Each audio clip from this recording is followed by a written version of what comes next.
गोंडा जनपद के मनकापुर तहसील क्षेत्र में मलीपुर गांव में गौकशी की घटना ने प्रशासन को सख्त कदम उठाने पर मजबूर कर दिया। मनकापुर तहसील प्रशासन और छपिया थाना पुलिस ने संयुक्त कार्रवाई करते हुए सरकारी जमीन पर अवैध कब्जों को हटाने की मुहिम शुरू की। इस दौरान बुलडोजर से 3 अस्थायी मकानों को ध्वस्त किया गया। पक्के निर्माण के मालिकों को नोटिस देकर जमीन खाली करने का आदेश दिया गया है।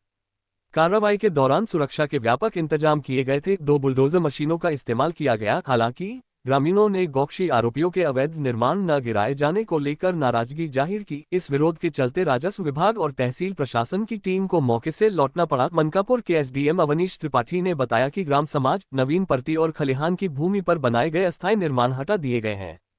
पक्के निर्माणों पर कार्रवाई करने के लिए न्यायालय में वाद दायर किया गया है और इन्हें भी जल्द हटाया जाएगा। गौरतलब है कि 8 अप्रैल को मलीपुर गांव में गौकशी की घटना सामने आई थी। घटना के बाद गौरा से भाजपा विधायक प्रभात वर्मा ने मौके का दौरा किया। पुलिस ने इस मामले में सख्ती बरतते हुए 2 आरोपियों को मुठभेड़ में और एक अन्य को गिरफ्तार कर जेल भेज दिया है। भारत का समाचार गोंडा से विकास सोनी की रिपोर्ट।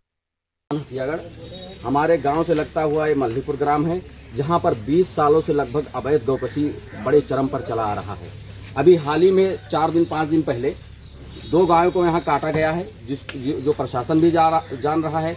गौ मांस कम से कम 5 से 7 कुंटल बरामद हुए हैं और हमने प्रशासन से जब मांग किया कि उनके खिलाफ कड़ी कार्रवाई किया जाए तो प्रशासन ने मुझे आश्वस्त किया कि हम कड़ी कार्रवाई करेंगे।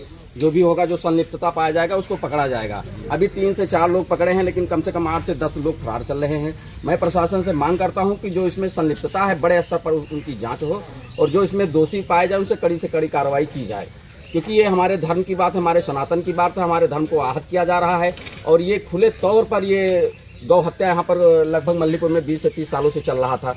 हमको 2 दिन पहले यहाँ बताया गया कि अवैध तरीके से जो ये गौ तस्कर है, जो गौ मांस काटते हैं वो बेचते हैं, इनका मकान लगभग 11 से 12 मकान जो इसके जद में आते हैं, जो चिन्हित किए गए, जो गलत जमीन पर गलत तरीके से बनाया गया। प्रशासन ने हमसे आज सुबह ही कहा कि हम इनको 11 से 12 घर जो हैं उनको गिराएंगे। और अभी आप लोग देख ही रहे थे कि बुलडोजर आया, सिर्फ खाना पूर्ति किया, एक अवैध मकान को गिरा दिया जो दोषी नहीं था। उसमें 11 जो दोषी नहीं था उसके मकान को गिरा और जो दोषी है उनके मकान को पूरी सुरक्षित वो अभी जैसे के तैसा खड़ा है। और जिसमें गौमांस बरामद हुआ था जिस मकान पर, उसको तो ऐसे फूलों से ये लोग सजाने के लिए, ऐसा लग रहा था कि उसको फूलों से सजाने के लिए है। उस मकान की तरफ पूरा शासन प्रशासन उस मकान की तरफ देखा नहीं जहां गौमांस बरामद हुआ। मैं शासन से मांग करता हूं, योगी जी से मांग करता हूं कि अगर उस मकान को गिराया नहीं गया, अगर उस मकान से गिराया, उस मकान को ढहाया नहीं गया और जितने भी इसमें सम्मिलित है वो पाया नहीं गया तो मैं आत्महत्या कर लूंगा। मैं अरविंद कुमार शर्मा, अगर 1 हफ्ते के अंदर कार्रवाई नहीं हुआ तो मैं आत्महत्या कर लूंगा पेट्रोल डालकर, और इसका पूरा श्रेय जाएगा शासन प्रशासन को। अगर हमारे सभ्यता के साथ, हमारे संस्कृति के साथ, हमारे गौमांस के साथ खेला गया तो हम ये कतई बर्दाश्त नहीं करने वाले हैं। योगी जी के सरकार में ऐसा हिंदुओं के साथ अगर होता रहा तो ये बर्दाश्त करने योग्य बात नहीं है।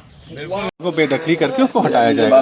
ग्राम सभा के ग्राम प्रधान हथियागढ़ के हैं अरविंद शर्मा जी, वो कह रहे हैं कि मनमानी की जा रही है प्रशासन के द्वारा। अब उनका क्या ये कहना होगा, बाकी प्रक्रिया बाद है, ये मौका मिला था। अगर प्रक्रिया नहीं फॉलो की जाएगी तो उसके बिना कुछ नहीं कर सकते ना। कितने मकान चिन्हित है सर?